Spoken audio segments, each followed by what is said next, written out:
The ending wasn't a solution. It was the only choice someone with his fear would make. Spoilers ahead.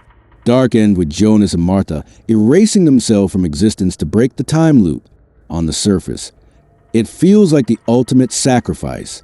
Two people who love each other choosing to unmake themselves so that everyone else can live in a world without suffering. It's poetic. It's tragic. And if you spent 3 seasons invested in these characters, it lands with real emotional weight. But here's the thing. If you track what Jonas actually wants across every timeline, across every version of himself, the ending isn't a sacrifice at all. It's inevitable, and it reveals something uncomfortable about who he really is. Jonas spends 63 episodes trying to save people. His father, his town, Martha, himself. But every single attempt to fix the past creates the exact disaster he's trying to prevent. The show frames this as tragic irony.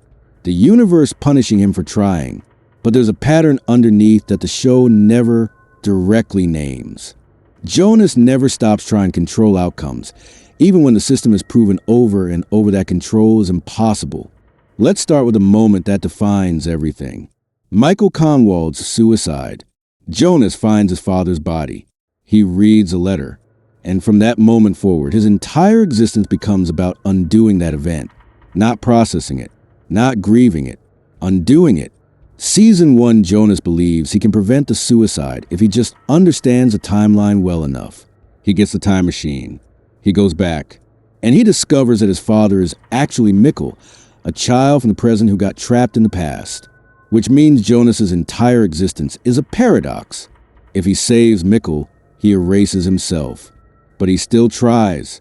That's the key. Even when he learns that saving his father means his own non-existence, he sees it as an acceptable trade, not because he's selfless, because he fundamentally cannot accept a reality where the loss is permanent.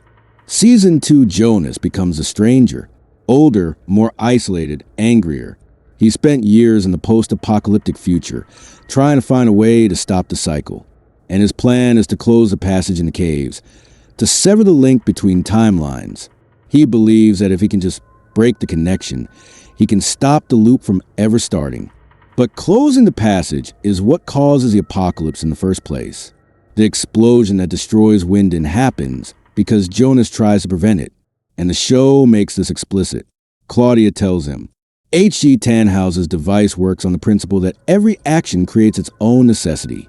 You can't break the cycle by acting within it. But Jonas doesn't stop. He can't. Because stopping would mean accepting that his father's death, the apocalypse, all of it, is fixed. And acceptance is the one thing he's psychologically incapable of. By season 3, Jonas has become Adam, disfigured, ancient, completely consumed by the mission. And his plan has escalated to the most extreme version of the same logic. If I can't break the cycle by changing events, I'll break it by destroying the origin. He wants to kill Martha and their unborn child, believing that erasing the origin point will collapse both worlds and end the suffering. But even this is control. Even this is the same pattern. Remove the variable. Engineer the solution. Make the bad thing unhappen. And here's what the show does so brilliantly. Every version of Jonas believes he's learned from the previous version's mistake. Teenage Jonas thinks he can save his father. The stranger thinks he can prevent the apocalypse. Adam thinks he can destroy the knot. But they're all operating from the same fear. The fear that if they stop trying, the suffering becomes real, becomes permanent. Now let's talk about what Jonas wants versus what he says he wants. On the surface, his goal is altruistic. Save people. Stop the cycle. End the suffering. But look at who he actually tries to save and why. He wants to save his father because his father's death created unbearable guilt. He wants to save Martha because losing her means confronting the fact that love doesn't fix broken timelines. He wants to save Winden because if the town survives, then maybe he wasn't the cause of the apocalypse after all. Every person he tries to save is connected to his own guilt, his own need to be innocent, his own inability to live with the consequences of existence. It's not about them. It's about him needing a version of reality where he doesn't have to carry the weight. And the show gives us a perfect mirror for this in Claudia. Claudia also loses someone she loves. Her father, her daughter, She also spends decades trying to manipulate the timeline. But by the final episodes, Claudia has done something Jonas never does. She stops trying to change what happened and starts trying to understand what is. She accepts that her daughter is dead in one world. She accepts that she caused pain. And from that acceptance, she finds the actual way out. She's the one who discovers the origin world. She's the one who realizes that both the Jonas world and the Martha world are branches created by H.G. Tannhaus's grief.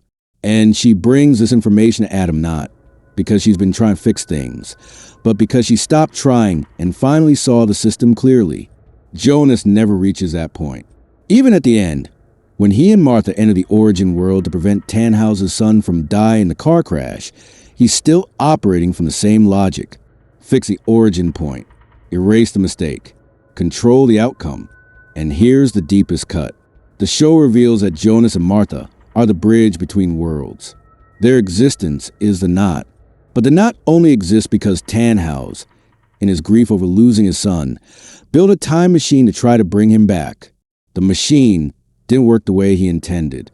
Instead of bringing his son back, it split reality into two worlds where the son never existed, and the grief created an infinite loop of cause and effect. So the entire story of Dark is about what happens when someone refuses to grieve. Tannhaus couldn't accept his son's death, so he tried to engineer a solution, and that refusal created two entire worlds full of people trapped in cycles of suffering, all trying to undo losses that are already written into the fabric of their existence. Jonas is Tannhaus, different scale, same psychology, and the ending is Jonas finally doing what Tannhaus couldn't, letting the lost things stay lost. Except Jonas doesn't just let his father stay dead. He erases himself. He chooses non-existence.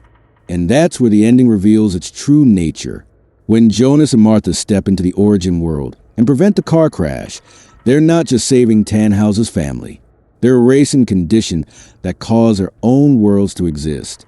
The moment Tannhaus's son survives, the machine is never built. The loop never starts. Jonas and Martha vanish. The show presents this as enlightenment, as the moment Jonas finally lets go of control. But look at what actually happens. He doesn't learn to live with loss. He engineers a reality where he never existed, so the loss never happened to him. He doesn't endure the consequences. He deletes himself from the equation entirely. It's the same psychology he's always had, just elevated to a metaphysical level. If I remove myself, I control the outcome. If I'm not here, I can't fail. The suffering stops, but only because I stop. Now, let's talk about what a psychologically consistent ending would actually look like. Not a happy ending, a transformative one. Imagine Jonas and Martha reach the same point. They've discovered the origin world. They understand that their existence is the knot. They have the ability to erase themselves and break the cycle. But instead of taking that option, Jonas makes a different choice. He tells Martha, "We can't fix this. We were never supposed to." And they choose to stay in the loop, not fighting it, not trying to break it, just existing inside it with full awareness. They watch the apocalypse happen. They watch people suffer. They watch their younger selves make the same mistakes. And they don't intervene, because the only way to actually break the internal cycle, the psychological one, is to stop trying to control, to sit with the loss, to endure the consequences of existence without reaching for the escape hatch. This doesn't save anyone. It doesn't break the timeline, but it breaks Jonas. It forces him to become someone different, someone who can hold suffering without needing to fix it. And that's the transformation the show never gives him. Why didn't the show choose that ending? Because it's narratively unsatisfying. It doesn't resolve the plot. It doesn't give the audience catharsis.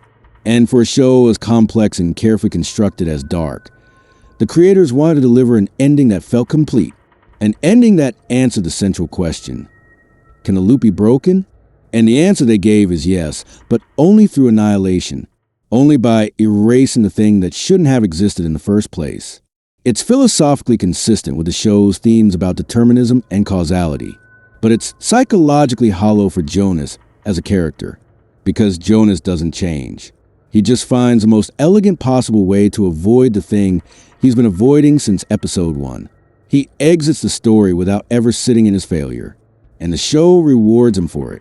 The final scene shows the origin world survivors, happy and alive, gathered around a table. They feel a strange sense of déjà vu, like something's missing, but they can't name it. Jonas and Martha are gone, erased, but everyone else gets to live. It's beautiful, it's haunting, and it completely lets Jonas off the hook. There's another layer here worth examining. Martha, because Martha isn't just Jonas's love interest. She's his mirror. In the alternate world, she goes through the exact same journey he does. She loses Jonas. She tries to save him. She becomes Eva, the equivalent of Adam, and spends decades manipulating the cycle. And her philosophy is the opposite of Adam's. Adam believes the cycle must be destroyed. Eva believes the cycle must be preserved. But they're both trying to control the outcome. Adam wants to erase the knot. Eva wants to protect it. And both of them are operating from the same fear, that if they stop acting, the suffering becomes meaningless. The show sets them up as opposites, but they're the same person in different configurations. And when Jonas and Martha finally come together in the origin world, they're not transcending the pattern. They're both choosing the same escape, mutual annihilation, as a form of joint control. And maybe that's the tragedy the show is actually presenting. That some people are so locked into their fear, so addicted to control, that even their enlightenment looks like a more sophisticated version of the same mistake. If the loop is a prison, Jonas built his own cell. The ending didn't free him. It just made the bars invisible. And we're left watching a story about a boy who spent his entire existence trying to undo his father's death, only to discover that the only way out was to undo himself. The show wanted to give us tragedy with meaning. But the real tragedy is simpler. Jonas never learned to grieve. He learned to disappear. And the story calls that growth.